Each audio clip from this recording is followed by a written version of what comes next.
जय श्री राधा, जय श्री कृष्णा। आप सभी प्रिय दर्शकों का हमारे चैनल आई एम एस्ट्रो गुरु जी में बहुत बहुत स्वागत है। प्रिय दर्शकों, आज चर्चा करेंगे सिंह राशि के बारे में। सिंह राशि लियो। सिंह राशि वालों, गुरु के बारे में चर्चा करेंगे क्योंकि देवगुरु बृहस्पति जो कि ज्ञान, बुद्धि, संतान, मान सम्मान, सुख समृद्धि के कारक होते हैं और वो अभी तक आपकी राशि से 11वें घर में थे। 11वें गुरु गोचर में बहुत अच्छे परिणाम देते हैं, आय व लाभ को लेकर के, आमदनी को लेकर के। लेकिन अब गुरु का राशि परिवर्तन 18 अक्टूबर को रात में 7:46 पे होने जा रहा है और गुरु मिथुन राशि से निकलकर कर्क राशि में पहुंचने जा रहे हैं। कर्क राशि गुरु की उच्च राशि है। कर्क में गुरु उच्च के होते हैं और मकर राशि में गुरु नीच के होते हैं। गुरु की उच्च राशि कर्क है, नीच राशि मकर है और स्वराशि धनु व मीन है। अब गुरु मिथुन राशि से निकलकर कर्क में प्रवेश कर रहे हैं, अर्थात आपकी चंद्र कुंडली में गुरु 5वें और 8वें घर के स्वामी हैं और आपकी राशि से जो 11वें घर में विराजमान थे वो 12वें घर में पहुंचने जा रहे हैं। और गोचर में 12वें गुरु बहुत अच्छे नहीं माने जाते हैं, लेकिन अपनी उच्च राशि में होंगे तो निश्चित ही गुरु जो भी करेंगे अच्छा करेंगे। और क्या क्या करेंगे आपकी राशि के लिए 48 दिन तक। क्योंकि गुरु 18 अक्टूबर को शाम को 7:46 पे जब राशि परिवर्तन करके कर्क में प्रवेश करेंगे तो वो 5 दिसंबर शाम को 5:25 तक कर्क में रहेंगे। वैसे 11 नवंबर को रात में 10:10 पे गुरु वक्री हो जाएंगे, लेकिन शुभ ग्रह हैं, इसलिए गुरु के वक्री होने की अत्यधिक चिंता करने की जरूरत नहीं है। अब 48 दिन गुरु आपकी राशि के लिए क्या क्या करेंगे। देखिए, 12वें घर में प्रवेश कर रहे हैं गुरु, और 12वां घर होता है विदेश का, विदेशी यात्रा का, विदेशी संबंधों का, आपके शयन सुख का और व्यय का। निश्चित ही व्यय तो होगा, व्यय की अधिकता होगी। अब किन चीज़ों में व्यय होगा, कैसे व्यय होगा और गुरु क्या क्या करेंगे उसकी चर्चा करते हैं। देखिए, गुरु स्वामी हैं आपके 5वें घर के, 8वें घर के, आपकी चंद्र कुंडली में, क्योंकि हमारी जो वीडियोज होते हैं वो आपकी चंद्र राशि पे और ग्रहों के गोचर पर ही आधारित होते हैं। तो आपकी राशि से 5वें घर में धनु राशि है और आपकी राशि से 8वें घर में मीन राशि है, और दोनों ये राशियां गुरु की हैं। तो गुरु 5वें और 8वें घर के स्वामी हैं। तो अब व्यय किस बात पे आपका कराएंगे। 5वां घर होता है शिक्षा व संतान का। शिक्षा पे व्यय, संतान पे व्यय, निश्चित ही गुरु व्यय कराएंगे। और गुरु व्यय जो भी कराते हैं शुभ कार्यों में कराते हैं। 12वां घर ही व्यय का है, और जब गुरु व्यय भाव में पहुंच रहे हैं तो व्यय तो कराएंगे। लेकिन जो विदेश में रह रहे हैं हमारे सिंह राशि वाले, वहाँ पे उनको मान सम्मान दिलाने का भी कार्य करेंगे, क्योंकि गुरु मान सम्मान दिलाने का कार्य करते हैं। या जो लोग विदेश से अपने व्यापारिक संबंध बनाए हुए हैं उन्हें गुरु लाभ कराने का कार्य करेंगे। उसके अलावा आकस्मिक धन लाभ कराएंगे गुरु, क्योंकि 8वें घर के भी स्वामी हैं। विदेशी संबंधों से, विदेशी यात्राओं से लाभ कराएंगे। जो एक्सपोर्ट इंपोर्ट का काम कर रहे होंगे उन्हें गुरु अच्छा लाभ कराएंगे। और जो हमारे सिंह राशि के विदेश जाना चाहते होंगे उन्हें भी गुरु जाने के अवसर प्रदान करेंगे। जो विदेश में रह करके हाई एजुकेशन लेना चाहते हैं, विदेश में रह करके अपनी जो है एजुकेशनल डिग्री पूरा करना चाहते हैं, उनके लिए भी गुरु अनुकूल रहेंगे। बाकी शुभ कार्यों में, मंगल कार्यों में गुरु व्यय करवाते हैं। घर में किसी का विवाह हो, कोई धार्मिक कार्य हो, कोई धार्मिक यात्रा हो, उसमें गुरु व्यय करवाते हैं। निश्चित ही इस दौरान आप दूसरों की सहायता और मदद करने के अवसर प्राप्त करेंगे और परोपकारी कार्य करेंगे, क्योंकि ये गुरु की कृपा है ऐसी। मन उदार रहेगा। लेकिन ऐसे गुरु स्थान परिवर्तन भी कराते हैं। चाहे वो स्थान परिवर्तन आपके निवास का हो, चाहे नौकरी का हो, चाहे व्यापार का हो। व्यापार में गुरु परिवर्तन कराते हैं, व्यापार में स्थान परिवर्तन कराते हैं, नौकरी या निवास में स्थान परिवर्तन कराते हैं और व्यय की अधिकता रहती है।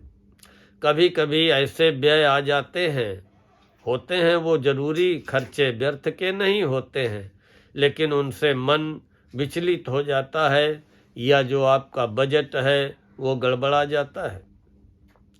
देखिए, गुरु जहाँ पर बैठते हैं वहाँ से 5वें, 7वें, 9वें घर को पूर्ण दृष्टि से देखते हैं।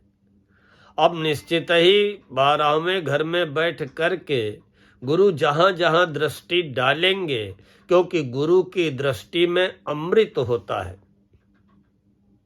गुरु की दृष्टि जहाँ पे पड़ती है उस भाव की वृद्धि करती है। अब गुरु की दृष्टियाँ आपको क्या क्या दे सकती हैं या क्या सावधानी रखनी पड़ेगी। देखिए, 12वें घर में बैठ करके गुरु 5वीं पूर्ण दृष्टि से आपकी चौथे घर को देखेंगे। चौथा घर होता है भूमि, भवन, वाहन, माता का, जमीन जायदाद का, प्रॉपर्टी का, सुखों का। निश्चित ही वहाँ पे पड़ने वाली गुरु की 5म दृष्टि मंगल की राशि वृश्चिक पे पड़ेगी। गुरु मंगल में मित्रता है, तो इसलिए आपको इन साधनों पे व्यय करना पड़ेगा। माता के ऊपर, घर परिवार के ऊपर, प्रॉपर्टी के ऊपर, मनचाहा वाहन लेने के ऊपर या जमीन जायदाद को लेकर के गुरु इन कार्यों में तो आपका व्यय कराएंगे, लेकिन ये सुख साधन भी आपको जो है दिलाएंगे, सुख साधनों में वृद्धि भी कराएंगे। और जो भी असंतोष होंगे चौथे घर के, भूमि, भवन, वाहन, जमीन जायदाद, माता, मन, इन स्थितियों में सुधार लाएंगे गुरु। और 7वीं पूर्ण दृष्टि से छठे घर को देखेंगे, लेकिन वहाँ पे गुरु की नीच राशि होगी मकर राशि, तो उसमें आपको सावधान रहना पड़ेगा। छठा घर होता है रोग, ऋण, शत्रुओं का। कोई न कोई पेट की समस्या, पाचन तंत्र की दिक्कत आपको परेशान कर सकती है। कर्ज लेने से बचें, कर्ज देने से बचें, और अगर कर्जी हो चुके हैं तो कर्ज से कैसे मुक्त होंगे, ये चिंता भी बार बार मन को सताएगी। प्रतिद्वंदियों का मन में भय, मन में डर पैदा होगा। छठा घर शत्रुता का होता है। व्यर्थ में किसी से उलझने का प्रयास न करें। इसके पहले भी हमने एक वीडियो में सिंह राशि वालों के लिए बताया था कि व्यर्थ में अपनी ऊर्जा, अपनी शक्ति क्षय न करें। शत्रुता का घर होता है, प्रतिद्वंदी विरोधियों का भय बना रहेगा और व्यर्थ में तर्क वितर्क करके अपने समय को गंवाएं नहीं। ऋण, कर्ज अगर हो चुका है तो कर्ज कैसे उतरेगा, ये चिंता भी मन को सताएगी। किसी न किसी रोग का भय मन में रहेगा, खासकर अपना खान पान सही रखें। नौकरी में मन में भय रहेगा कि नौकरी के लिए जो हम प्रयत्न कर रहे हैं सफलता मिलेगी या नहीं, या जो हम नौकरी कर रहे हैं वो बचेगी कि नहीं बचेगी। लेकिन छठे घर में गुरु उच्च राशि में बैठकर दृष्टि डाल रहे हैं। अगर यहाँ पे गुरु की नीच राशि न होती तो बड़े अच्छे परिणाम मिलते। फिर भी अगर आप पूरी ईमानदारी, लगन व निष्ठा से किसी प्रतिस्पर्धा में शामिल हो रहे हैं तो निश्चित ही गुरु आपको प्रतियोगी परीक्षा में आकस्मिक सफलता दिलाएंगे। छठा घर चोट का होता है, षड्यंत्र का होता है, रुकावटों का होता है। कुछ रुकावटें तो आ सकती हैं, लेकिन हिम्मत नहीं हारेंगे तो वो बाधा भी पार होगी। 9वीं पूर्ण दृष्टि गुरु 8वें घर में डालेंगे और ये दृष्टि भी आपको बड़े अच्छे परिणाम प्रदान करेगी, क्योंकि 8वें घर में गुरु की अपनी स्वयं की राशि मीन राशि होगी। और जब स्वयं की राशि में गुरु की 9वीं उच्च दृष्टि पड़ेगी, निश्चित ही आपको बड़े अच्छे फल मिलेंगे। 8वां घर होता है मानसिक चिंता का।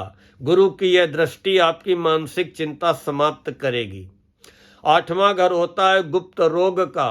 अगर कोई आपके गुप्त रोग होगा तो वो गुप्त रोग गुरु की दृष्टि समाप्त करेगी। गुरु की 9वीं दृष्टि आपकी गुप्त चिंता समाप्त करेगी। गुरु की 9वीं दृष्टि आपको अचानक लाभ दिलाएगी, क्योंकि 8वां घर अचानक लाभ व हानि का होता है। लेकिन अब गुरु अपनी स्वयं की मीन राशि पे दृष्टि डालेंगे, उच्च राशि कर्क में बैठ करके दृष्टि डालेंगे, इसलिए आकस्मिक रूप से आपको धन का लाभ होगा। लॉटरी के द्वारा या कोई आपका संबंधी, आपका कोई रिश्तेदार, कोई आपका अपना वसीयत में धन संपत्ति आपके नाम लिख सकता है। रुके फंसे अटके धन की प्राप्ति होगी। आध्यात्मिक प्रवृत्ति आपकी बनेगी। अध्यात्म की ओर, सच्चाई की ओर रुझान होगा। विदेश यात्रा के अवसर मिलेंगे। और महिला जातकों के लिए 8वां घर सौभाग्य व मांगल्य का होता है। इसलिए जो सिंह राशि की हमारी माताएं, बहनें, बेटियां ये वीडियो देख रही हैं, उनके लिए गुरु की 9वीं दृष्टि उनके दाम्पत्य सुख के लिए, पति के सुख के लिए, सौभाग्य के लिए बहुत अच्छे परिणाम देने का कार्य करेगी। 8वां घर घटना दुर्घटना का होता है। गुरु की 9वीं पूर्ण दृष्टि 8वें घर में पड़ने से आपकी दुर्घटनाओं से रक्षा होगी। लेकिन आपको सावधानी क्या रखनी है कि अपने खान पान पे नियंत्रण रखना है।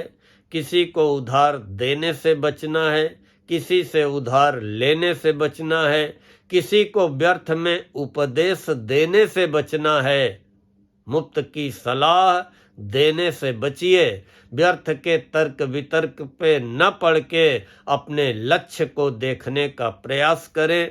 निश्चित ही गुरु मान सम्मान दिलाएंगे, गुरु शुभ कार्यों में व्यय कराएंगे, लेकिन दूर दराज की यात्राओं में आपको जो है मान सम्मान दिलाते हुए आपको विदेशी संबंधों से या दूर दराज के व्यापारिक रिश्तों से लाभ दिलाने का भी कार्य करेंगे। और आकस्मिक लाभ दिलाते हुए, आकस्मिक सफलता दिलाते हुए, सुख साधनों में वृद्धि करते हुए गुरु आपके मन को आने वाले 48 दिन प्रसन्न करते हुए हर प्रकार की सफलता दिलाने का कार्य करेंगे। प्रिय दर्शकों, अगर आज का ये वीडियो पसंद आया हो तो लाइक व कमेंट करते हुए अपने सिंह राशि वाले इष्ट मित्रों, परिचितों, परिजनों को फॉरवर्ड अवश्य करें। और हमारे जिन प्रिय दर्शकों ने अभी तक चैनल को सब्सक्राइब न किया हो, कृपया चैनल को सब्सक्राइब कर लें, बेल आइकन दबा दें, ताकि आगे आने वाले वीडियोज के नोटिफिकेशन आपको बराबर प्राप्त होते रहें। मिलते हैं तो शीघ्र नई राशि के बारे में चर्चा लेकर। तब तक के लिए माता रानी आपकी समस्त मनोकामनाएं पूर्ण करें। जय श्री राधा, जय श्री कृष्णा।